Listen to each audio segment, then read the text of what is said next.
Hey, everyone. Welcome to another episode of At the Table. This one is going to look a little bit different, but honestly, you are getting to meet one of my real life ministry partners, one of my great friends, Sarah Stark. Welcome to the show.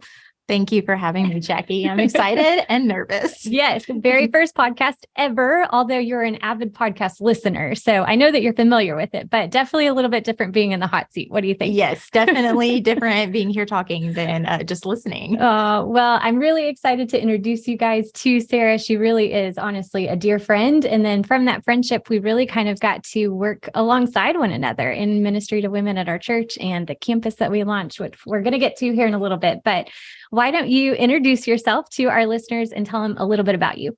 Okay. Well, my name is Sarah, like Jackie said, and I am a wife to my husband, Robert. I am a mom of two rambunctious boys, Mason, who will be 9 next month, and Hudson, who just turned 6 in December. So they keep me very busy. They're busy boys. They are busy boys. I guess you could say I'm a stay-at-home mom. I used to work as a school teacher. I got my degree at UCA in biology, which I have never used, but I loved math and science. And so I went into college thinking I was going to be a doctor and, took all the courses, was doing great.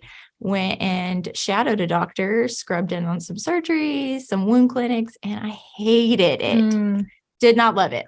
So then I was like, what am I going to do with my life? So decided to do research and did that and realized I hate being alone and writing. So I decided to go into teaching. So I kind of jumped course again and did a non-traditional licensure program and got my teaching degree. And I started teaching 10th grade biology and 7th grade life science. And I loved it. I loved teaching. It was one of my favorite things. But I also realized that teaching kids, especially 7th graders, was not my forte, which is why I do not serve in the kid ministry, because it is my anxiety level, just corralling all the children. When I was pregnant with Mason, I would go to my appointments at the very end of the day and my blood pressure would be through the roof. Oh, goodness. And it would be fine any other time. So I think that was God telling me, like, maybe not kids, but maybe teaching. So I did that for a little bit until I had Mason and my firstborn. And then I decided to be a stay-at-home mom. So I stayed home. My husband works in Little Rock at UMS. He's a pharmacist. And so he commuted and was able to allow me to stay at home, which I loved. But then I got lonely and felt like I didn't have purpose, that I didn't have any identity outside of just being a mother. And I wanted something more. And so we, through some mutual friends, they just one day invited me to go to the gym with them. And it was at 5 a.m. I was like, oh my. Jeez. Sure. God is working if you're up at 5 a.m. I'm up at 5 a.m. We left the house like at 4:30 a.m. So it was early, but I went and I just fell in love. It was a group fitness, women only gym. I fell in love with it. And before you know it, I was going 5 days a week, Monday through Friday, 5 a.m. And one day, one of the instructors just approached me and was like, hey, you would be really good at this. Have you ever thought about getting certified to teach? And it kind of got me thinking. And I was like, you know what? I really love it. This might give me something to do outside of the home. And so I jumped in. I got certified to teach spin and group fitness. And so that's what I do now on the side. I teach. It's coming up in March.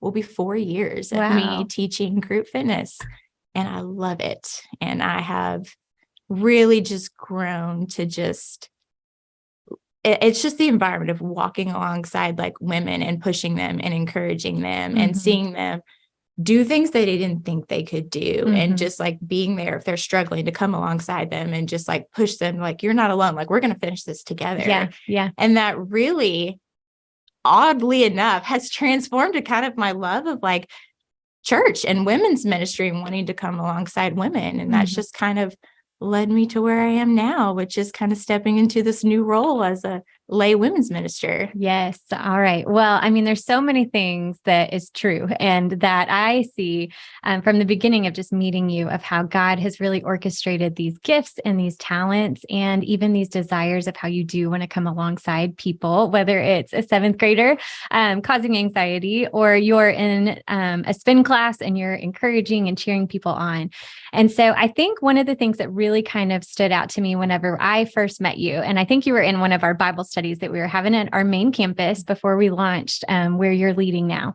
And just your hunger for the word, your hunger for actually applying what we were learning on a Wednesday night in women's Bible study to your life, and how God has really started to grow some of those leadership characteristics now as you've been chosen and we're working together for you to lead our new campus that's about 20 minutes away. So I do feel like I need to go on the record and say I've never attended one of Sarah's classes because I want to stay friends. And so so let's talk women's ministry, because I think a lot of our listeners are similar in maybe they started in a career and then now they're stay-at-home moms, or they're in a full-fledged career that they've done for years, decades, and they're serving the church kind of in a lay capacity. So they're a lay leader, they're a lay volunteer.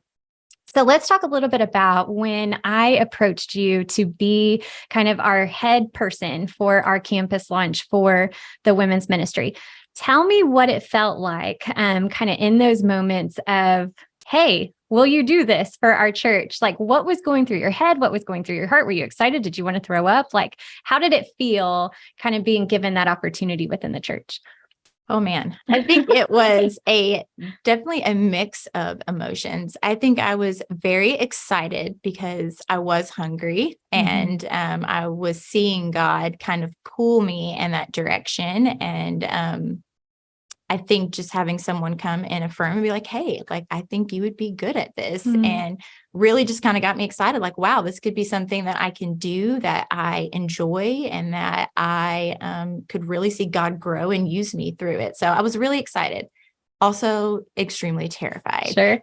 I think a lot of fear of failure kind of crept in. I was afraid to fail. And I think that just goes back to my childhood. I am a recovering perfectionist. And my mom told me the story once. She said, we knew we were going to have trouble when your kindergarten teacher pulled me aside. Yeah, this goes way back. I'm deep rooted.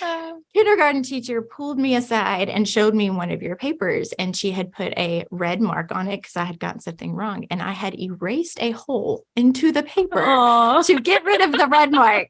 So the fear, I don't know, that made me feel, I think a lot of times fear and this feeling I had inside me where I felt like I needed to be perfect kind of led to shame for me, like when I wasn't perfect. And I think just looking at my background, like I didn't go to seminary. I didn't grow up necessarily in the church. I say all the time that I was exposed to church as a child. We went when I was very young, and then we moved around a lot. And there was this huge gap in time, probably from first grade until eighth grade, that we didn't go to church at all. Like I wasn't in on Sundays. We didn't do Wednesday nights, youth group, church camp. I didn't do any of that stuff. Yeah. And it wasn't until eighth grade till we finally got back plugged into church. And then I got back being consistent. And so I think just having that background, even I felt a little shame in that, just like who am I? Like, I guess imposter syndrome a little bit, like, who am I to be leading women? And if they really knew like my background, that I didn't grow up in church and that I don't have like all this formal education, would they still want to come alongside me and listen to what I have to say? So I think that was a huge fear of mine. Yeah. And I love that you bring that up, because I think even specifically kind of putting yours and my relationship together to where there would be kind of this intimidation because there are degrees on my side, right? And there is formal training. But then even as you're saying that, I'm like, gosh, yes, I feel that all the time, and so it doesn't really matter if you have the degree or you don't. I mean, I think that imposter syndrome really is something that female leaders struggle with, because there hasn't been that avenue of development. And it just seems to be the way that the enemy really tries to kind of whisper in and be like, yeah, you can't do this. Why even try? And so I know for me in my own walk in leadership, and I know just for the conversations that I have, I think a lot of women are sitting in seasons to where they're too scared to walk in obedience because they're stuck in that shame, or they're stuck in that lie of thinking that I have to have everything together and I have to have it perfect in order to lead anybody. And I think you and I both just want to say right now, like, nope, not at all. Like, definitely not doing things perfect. Definitely don't have all the answers. Yes. And that's a good thing.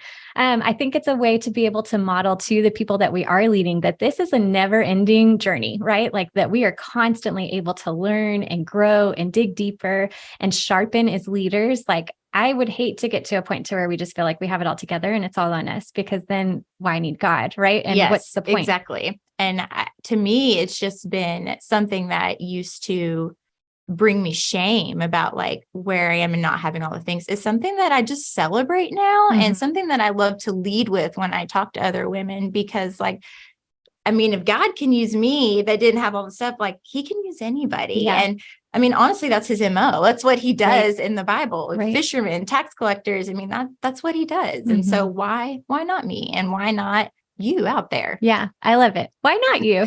Yes, absolutely. You and us and me. Okay. So you have been leading for about a year now at our campus. And so I'm curious, and I really am kind of eager to learn and hear. I know we've talked about this a little bit, but what have been some of the harder things as you kind of got launched into leadership and we said, all right, here, let's go. What are some of the hard things? What are some of the like roadblocks or maybe areas to where you feel like you're not equipped? Like, especially kind of speak to those of you that are maybe in the same boat, to where like you're trying to be faithful. You've said yes to God. You're walking through the door. You're taking the next step. But then there's also this real reality of like, I still have to lead people and I've never done this before. So what are maybe some of the specific things? Oh man, I think just walking in, never doing this before. One of the things is like, what am I doing? Like I never have done this solo before. I have watched others do it. I have watched others do it well.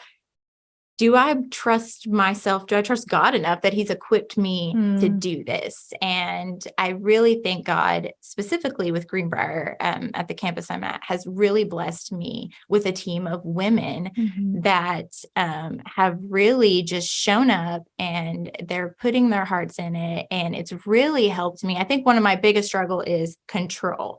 I, growing up, hated group projects because I wanted to make sure that I got my A, and I didn't trust anybody to do what they needed to do to get me my A. And so I think really just starting out was just letting go of that and really trusting that God brought the women that I needed, that Greenbrier needed, that this ministry needed, that was going to help me kind of fill in some of the gaps that I had where I was weaker, they were stronger, and just really just trusting them that they're going to take the lead on what they're good at and just letting them run with it and letting them shine in that, because it really just empowers them too. And then when they get excited and they get empowered, hopefully they go and take that out and bring that into the church. And I think that has been one of the other tackles for me, is just getting people excited about women's ministry. It's a newer campus, like we're a little over a year old, and helping the women in the church see the need for women's ministry and how valuable it is and how beneficial it can be to our growth and just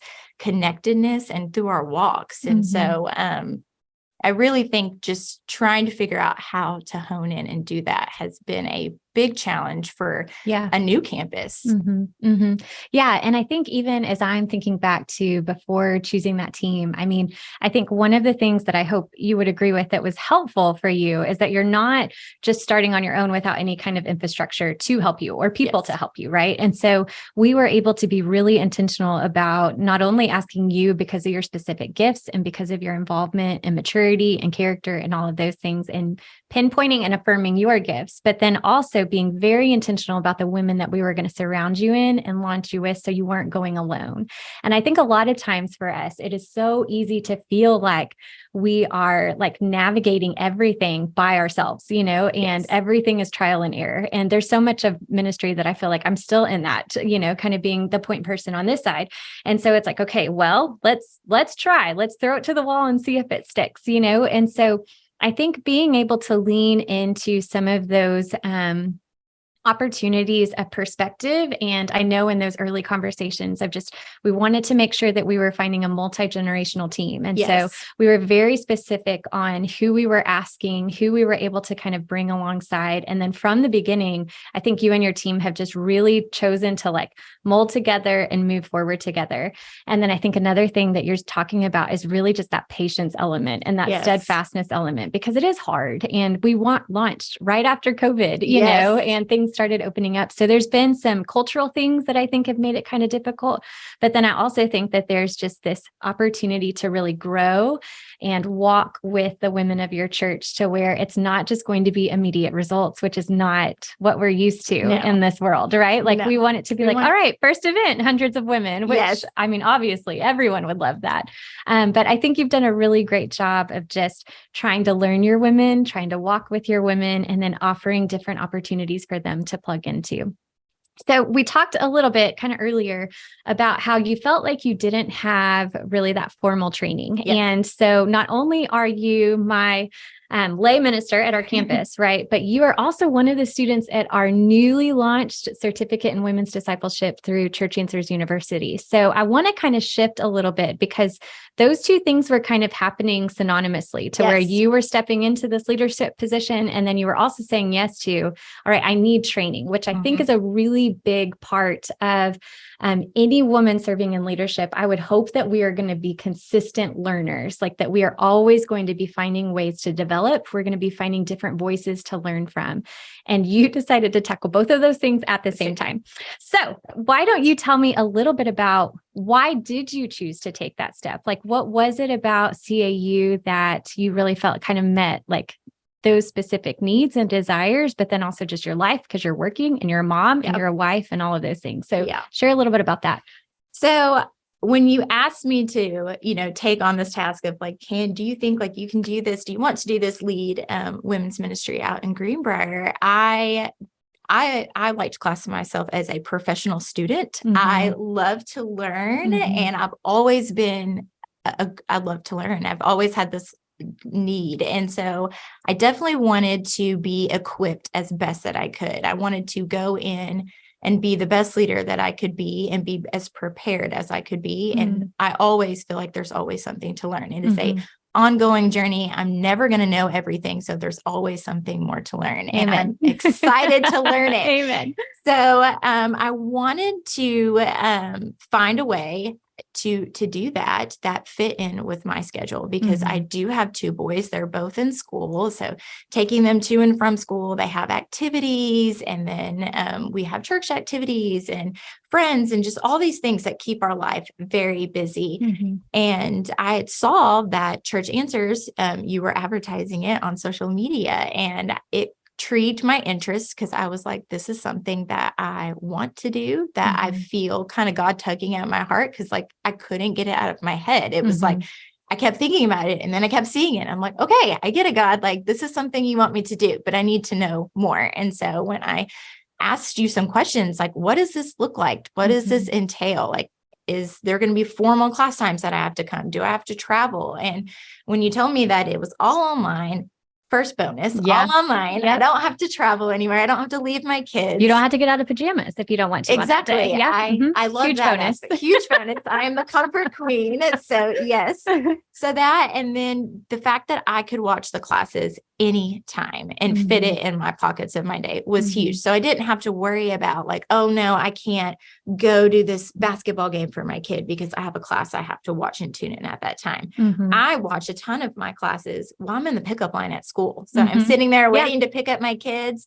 The videos are like, they're no more than 15 minutes long, each like class lecture. And I love that, because I can usually get 2 in while I'm sitting in that pickup line and read my books and all the things. So it really fits in well with just my day to day. I'm not having to give anything up. And that was a huge, huge bonus for me. On top of price, like going to formal like seminary, that costs a lot of money. Church Answers was extremely affordable. I wanted to pay for this like on my own because I didn't want to, like I was like, what if this doesn't work out?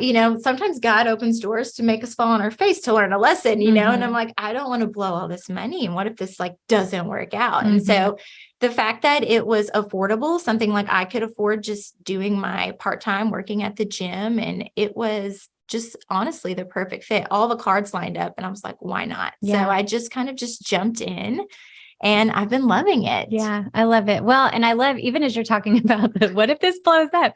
I remember even whenever I was considering, so I'd already had a Bible degree in my undergrad and then thinking about seminary, and there was such a tug because it's like, I'm taking such a huge chunk of our resources as a family to go for a degree that I may or may not get paid for, right? Like, so I'm investing all of this money and not necessarily getting anything practically, like monetarily in the return at the time. And so I think the affordability, especially for women, is such a big piece because there are so many different things that we're trying to juggle. And there's so many different demands that I think, especially just with the economy right now and inflation and goodness, everybody's waiting for the world to fall, and so it's scary. It's scary to make that commitment, not only for yourself, but for your family. And so I love how we have been able to set up CAU to where it is completely attainable, however you can fit it into your schedule. And we even have one lady who, she signed up for classes and then ended up getting really sick and diagnosed with cancer. And so she clearly cannot do them as consistently as she was wanting. But the great thing is they're there and they're waiting for her. And so the days that she feels really great, she's taking classes. And when she's needing to kind of lay low, she's laying low. So it really is adaptable to the season of life that you're in, even the unexpected things in life. So you are halfway through the certificate. Yes. So tell me, what are some of the classes that you've taken? And then I kind of want to know what your favorite is, but I don't want to know what your favorite is because it may not be mine. So I'm going to go ahead and put all bias aside. Let me know what classes you've taken, and then maybe just some of the favorite things that you have gleaned from your classes. Okay, I can do that. So I have done Old Testament, New Testament. I'm in concise theology right now. I've done the role of the women, which was your course, and understanding the Bible as a whole.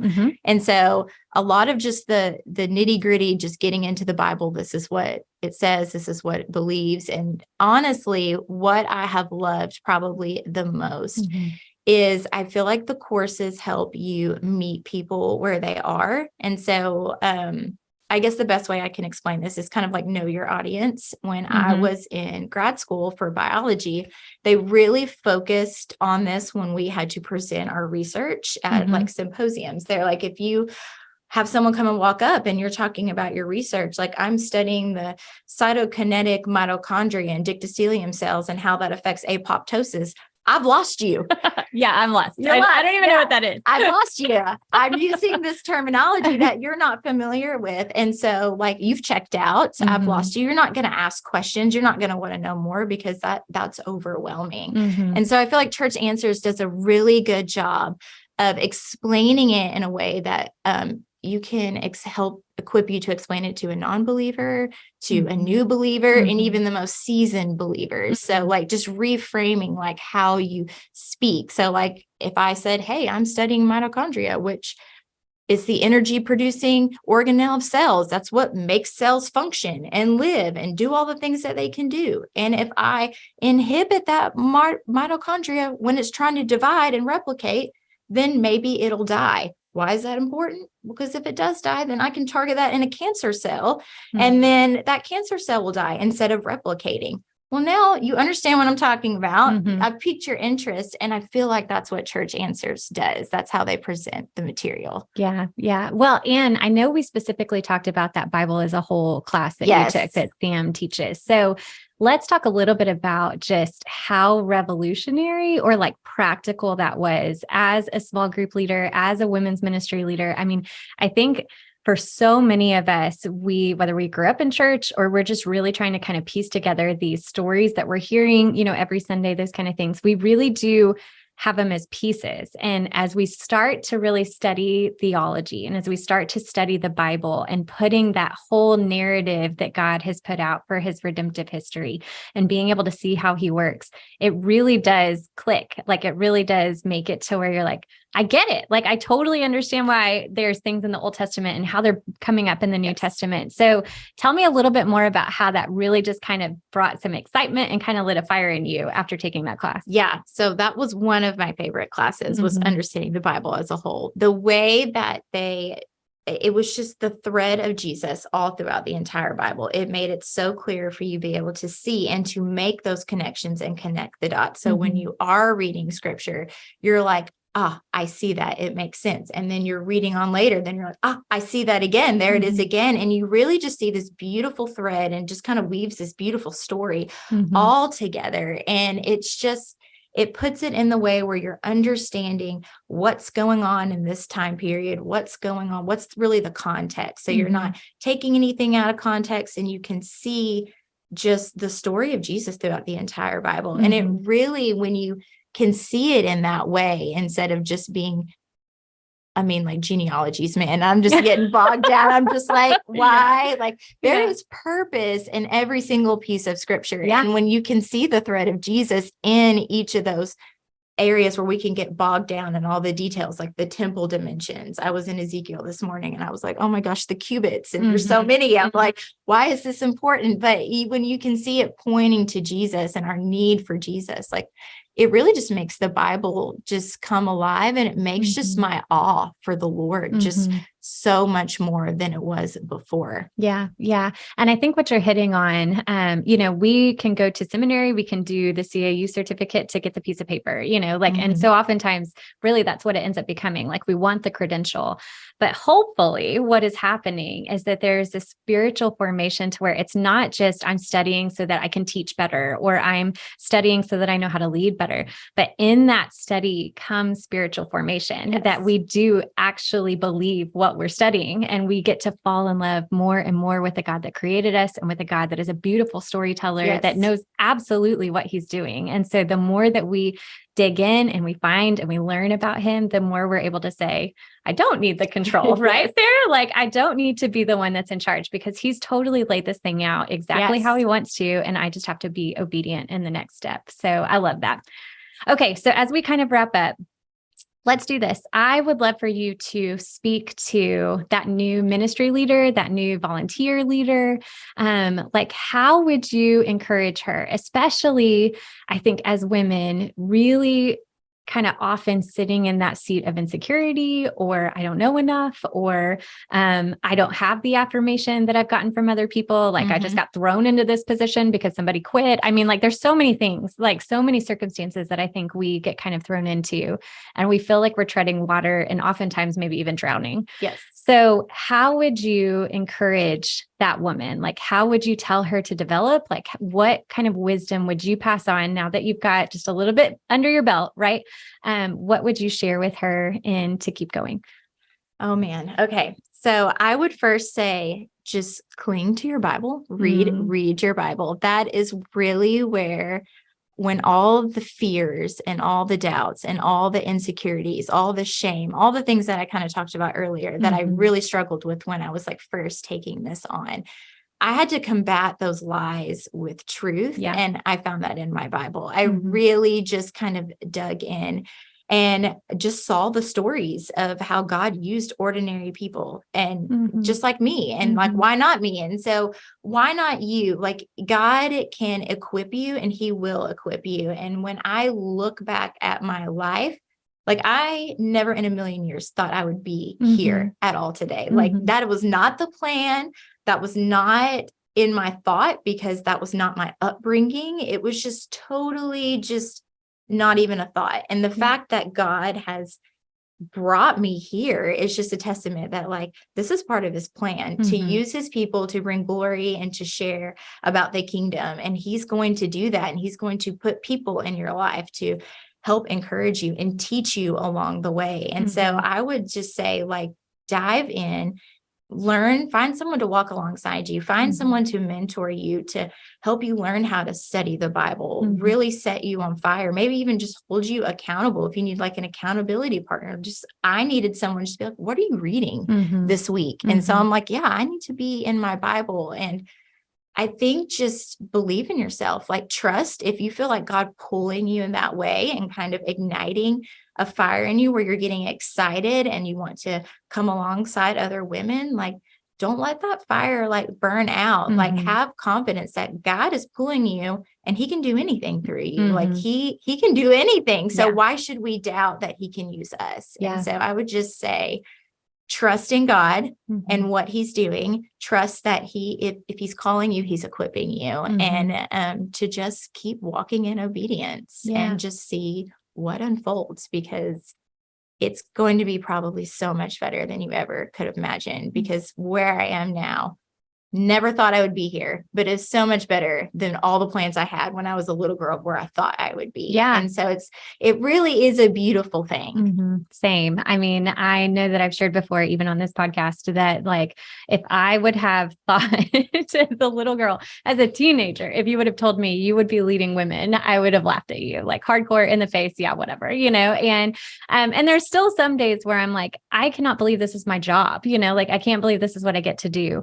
But there's something that you said in there, I think that we really do miss opportunities with, and that whole idea of getting a mentor, getting somebody to walk alongside, because I think from my seat, being able to walk with you. So to flip the tables a little bit, to be the one that not only saw God's gifting in you, but then to help develop that and to help cheer that on and help to kind of make you dig a little bit and just to, okay, tell me about that. Like, why are you feeling that? Those kind of things.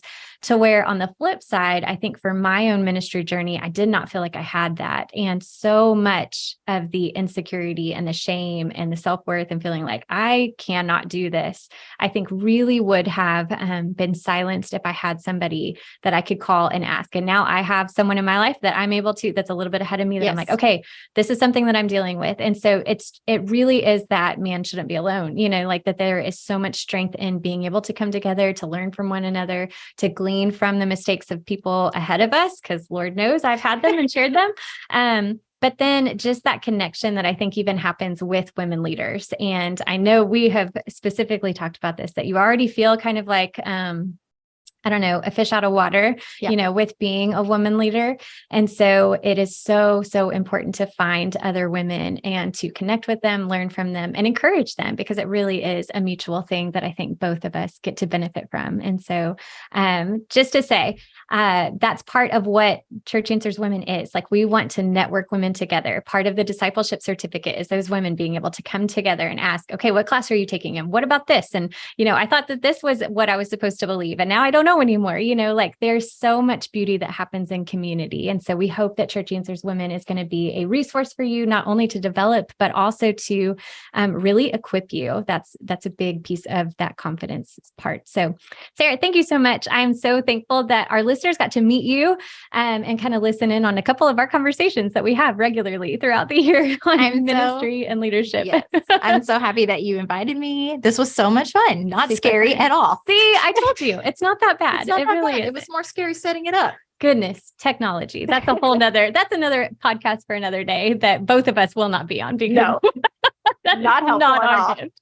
Not our gift. Well, as always, everyone, I'm so thankful that you were able to listen into this conversation. I hope that you are, maybe especially those of you that are just now getting started. Maybe you feel like you are drowning, or like you don't have those tools. Maybe you check out our certificate. I would love for you to shoot me an email or find me on socials, and I would love to help give you some tools on what it looks like to develop as a leader. And just like Sarah said, I mean, there's so much just in the journey. And so give yourself a lot of grace, give yourself a lot of patience in figuring this thing out. Find a mentor, and let us come alongside you as you are leading and loving the church. So thank you again for joining us, Sarah. Thank you for listening, and we will see you next week for another episode of At the Table. See you then.